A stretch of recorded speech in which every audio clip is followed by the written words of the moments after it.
Hello students, आज हम पढ़ेंगे केमिकल शिफ्ट, रासायनिक विस्थापन। देखिए, कोई भी एक कंपाउंड है, इस कंपाउंड का जब हम एनएमआर स्पेक्ट्रोस्कोपी में एनएमआर स्पेक्ट्रम प्राप्त करते हैं, तो इससे एनएमआर स्पेक्ट्रम में जो सिग्नल प्राप्त होते हैं कि हमें कितने सिग्नल प्राप्त होंगे, ये सिग्नल इस यौगिक में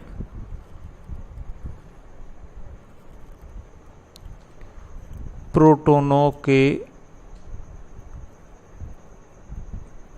प्रकार के बारे में जानकारी देता है कि इस कंपाउंड में कितने प्रकार के प्रोटॉन उपस्थित हैं। जैसे अगर हम देखें तो कोई एरोमेटिक कंपाउंड है या कोई एलिफेटिक कंपाउंड है या कोई 1 डिग्री हाइड्रोजन परमाणु है या कोई 2 डिग्री हाइड्रोजन परमाणु है या फिर कोई 3 डिग्री हाइड्रोजन परमाणु है। ये तीनों ही हाइड्रोजन परमाणु किसी हैलोजन समूह से या ऑक्सीजन समूह से या फिर नाइट्रोजन समूह से जुड़े रहते हैं। तो इन यौगिकों के ये जो प्रोटॉन है, प्राथमिक, द्वितीयक, तृतीयक या किसी एरोमेटिक के हाइड्रोजन परमाणु या एलिफेटिक के हाइड्रोजन परमाणु, इन सभी प्रोटॉनों के जो एनएमआर सिग्नल है, ये एनएमआर सिग्नल हमें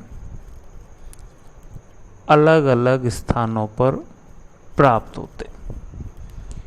क्यों प्राप्त होते हैं? क्योंकि ये जितने भी प्रोटॉन हैं, इन सभी का जो इलेक्ट्रॉनिक वातावरण है, ये इलेक्ट्रॉनिक वातावरण कैसा होता है? अलग अलग। अर्थात हम ये कह सकते हैं कि किसी भी प्रोटॉन का हमें जो एनएमआर सिग्नल है वो कहाँ प्राप्त होगा, वो स्पेक्ट्रम में सिग्नल कहाँ प्राप्त होगा, वो डिपेंड करता है उस प्रोटॉन के इलेक्ट्रॉनिक के वातावरण पर। कहाँ डिपेंड करता है? प्रोटॉन के इलेक्ट्रॉनिक के वातावरण पर। हमने पहले की क्लासों में कहा था कि एनएमआर स्पेक्ट्रोस्कोपी में कंपाउंड को हम एक्सटर्नल मैग्नेटिक फील्ड में रखते हैं। किस में रखते हैं? एक्सटर्नल मैग्नेटिक फील्ड में। तो जब किसी कंपाउंड को या किसी मॉलिक्यूल को हम एक्सटर्नल मैग्नेटिक फील्ड में रखते हैं, ये नॉर्थ एंड साउथ, तो इस कंपाउंड के जो इलेक्ट्रॉन है, ये इलेक्ट्रॉन अपनी अक्ष पर चक्रण करते हैं और उस चक्रण के फलस्वरूप एक मैग्नेटिक फील्ड उत्पन्न करते हैं और इस मैग्नेटिक फील्ड को कहते हैं हम इंड्यूज मैग्नेटिक फील्ड। ये मैग्नेटिक फील्ड क्या कहलाता है? Induced magnetic field. अब ये जो इंड्यूज मैग्नेटिक फील्ड है, ये इंड्यूज मैग्नेटिक फील्ड इस अप्लाइड मैग्नेटिक फील्ड के, जो हम उस कंपाउंड के ऊपर मैग्नेटिक फील्ड लगा रहे हैं, वो क्या कहलाता है? Applied magnetic field. अब ये जो इंड्यूस मैग्नेटिक फील्ड है, वो इस अप्लाइड मैग्नेटिक फील्ड की दिशा में भी कार्य कर सकता है और इसके विपरीत दिशा में भी कार्य कर सकता है। तो इस इंड्यूस मैग्नेटिक फील्ड का ये जो व्यवहार है कि वो अप्लाइड मैग्नेटिक फील्ड की दिशा में कार्य करेगा या उसके विपरीत दिशा में कार्य करता है। उसके व्यवहार पर जो उस कंपाउंड के प्रोटॉन है, इन प्रोटॉनों के सिग्नल या तो अब फील्ड की ओर शिफ्ट हो जाते हैं, अन्यथा डाउन फील्ड की ओर शिफ्ट हो जाते हैं। तो ये जो शिफ्टिंग है इंड्यूस्ड मैग्नेटिक फील्ड का एप्लाइड मैग्नेटिक फील्ड के सापेक्ष कैसा व्यवहार है, उस व्यवहार के आधार पर प्रोटॉन के सिग्नल की जो शिफ्टिंग होती है, उस शिफ्टिंग को ही क्या कहते हैं हम, केमिकल शिफ्ट। वही शिफ्टिंग क्या कहलाती है, केमिकल शिफ्ट।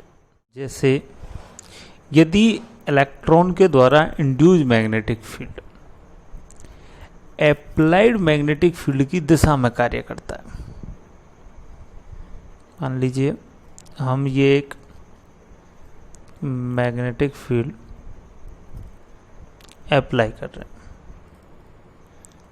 तो ये हो गया एप्लाइड मैग्नेटिक फील्ड।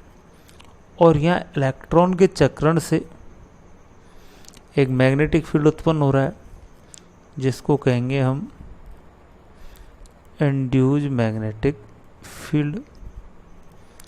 अब ये इंड्यूस्ड मैग्नेटिक फील्ड इस एप्लाइड मैग्नेटिक फील्ड की दिशा में कार्य कर रहा है। तो जो परिणामी मैग्नेटिक फील्ड है, रिजल्टिंग जो मैग्नेटिक फील्ड है, उसका मान इस एप्लाइड मैग्नेटिक फील्ड से कैसा हो गया, ज्यादा। तो ऐसी स्थिति में कहेंगे ये जो प्रोटॉन है, उस प्रोटॉन की क्या हो जाती है, डीशील्डिंग। प्रोटॉन की क्या हो जाती है, डीशील्डिंग। और ऐसी स्थिति में जो प्रोटॉन का सिग्नल है वो डाउन फील्ड की ओर शिफ्ट हो जाता है। कब शिफ्ट हो जाता है डाउन फील्ड की ओर, जब इलेक्ट्रॉन द्वारा उत्पन्न induced magnetic field applied magnetic field की दिशा में कार्य करता है।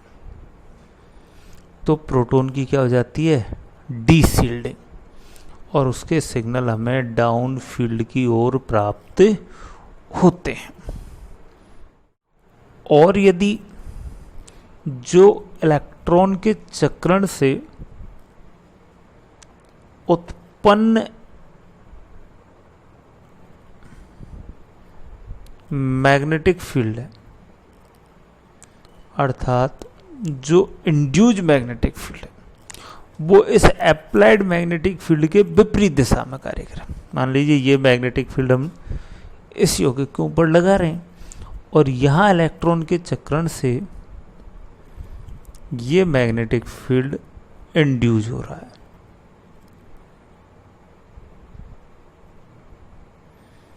तो ये इंड्यूस मैग्नेटिक फील्ड कहाँ कार्य कर रहा है, इस एप्लाइड मैग्नेटिक फील्ड के विपरीत दिशा में। तो जो रिजल्टिंग मैग्नेटिक फील्ड है,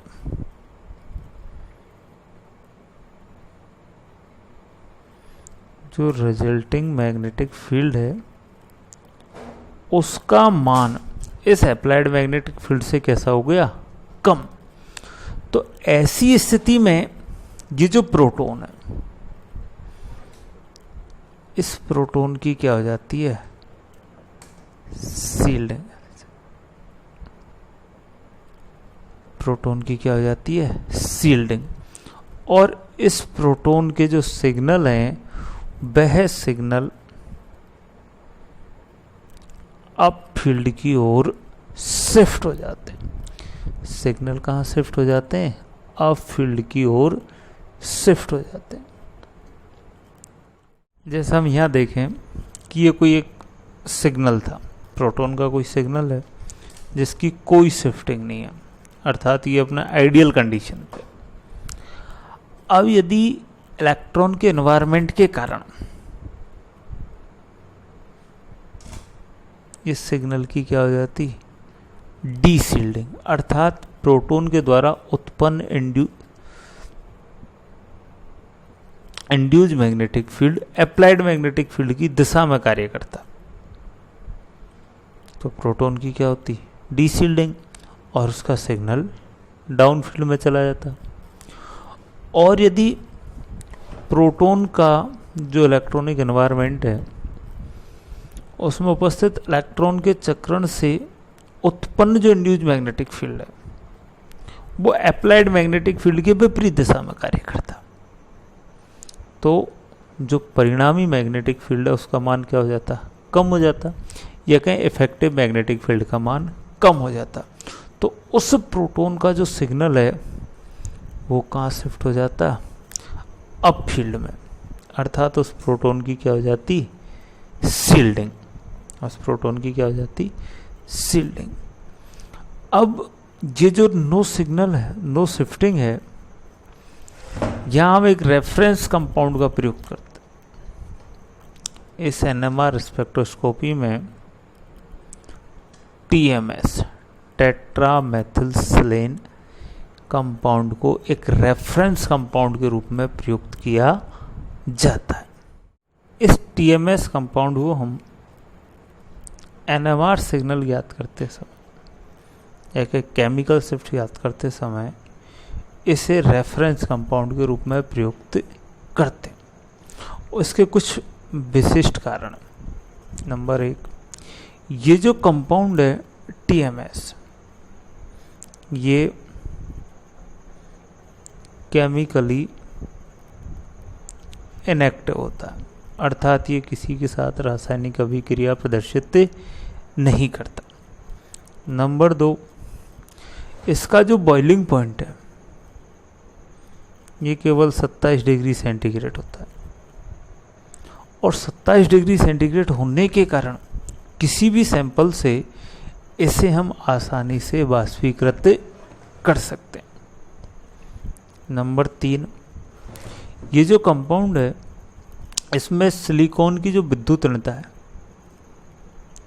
ये विद्युत ऋणता कार्बन की तुलना में कम होती है, और विद्युत ऋणता का मान कार्बन की तुलना में कम होने के कारण ये जो कार्बन से जुड़े हुए प्रोटॉन हैं ये अत्यधिक शील्डेड होते हैं। प्रोटॉन कैसे होते हैं, शील्डेड होते हैं, जिसके कारण ये प्रोटॉन अन्य किसी ऑर्गेनिक कंपाउंड की तुलना में अधिक हाई अप फील्ड की ओर सिग्नल देते हैं, और इसी कारण इनके सिग्नल की स्थिति को हम डेल्टा का मान क्या मान लेते हैं, 0 ppm पर मान लिया जाता है। नंबर 4, इस यौगिक में 12 समतुल्य प्रोटॉन होते हैं, और 12 समतुल्य प्रोटॉन होने के कारण इसका जो सिग्नल हमें प्राप्त होता है उस सिग्नल की तीव्रता उच्च होती है, क्योंकि हमने कहा था कि किसी सिग्नल की जो तीव्रता है वो उस सिग्नल में उपस्थित प्रोटॉन के बारे में जानकारी देती है। तो यहाँ 12 प्रोटॉन होने के कारण इस सिग्नल की इंटेंसिटी सबसे अधिक होती है, और इंटेंसिटी अधिक होने के कारण ये हमें अलग ही दिखाई देता है। नंबर 5, इस यौगिक ये जो टीएमएस है, यह टीएमएस सामान्यतः जो ऑर्गेनिक कंपाउंड है, अन्य जो ऑर्गेनिक कंपाउंड है उन ऑर्गेनिक कंपाउंडों में विलय होता है। तो ये 5 कारण हैं जिसकी वजह से या जिनके कारण हम इस टीएमएस को रेफरेंस कंपाउंड के रूप में प्रयुक्त करते हैं। इसके अलावा जल या ड्यूटेरियम ऑक्साइड, भारी जल को भी हम विलायक के रूप में प्रयुक्त कर सकते हैं, लेकिन उस समय भी हमें इस टीएमएस को एक्सटर्नल रेफरेंस के रूप में प्रयुक्त करना पड़ता है। अर्थात हम चाहे जल या ड्यूटेरियम ऑक्साइड कोई भी दूसरा विलायक प्रयुक्त करें, लेकिन हमें फिर भी टीएमएस को ब्लैक के रूप में एक्सटर्नल रेफरेंस कंपाउंड के रूप में प्रयुक्त करना पड़ता है।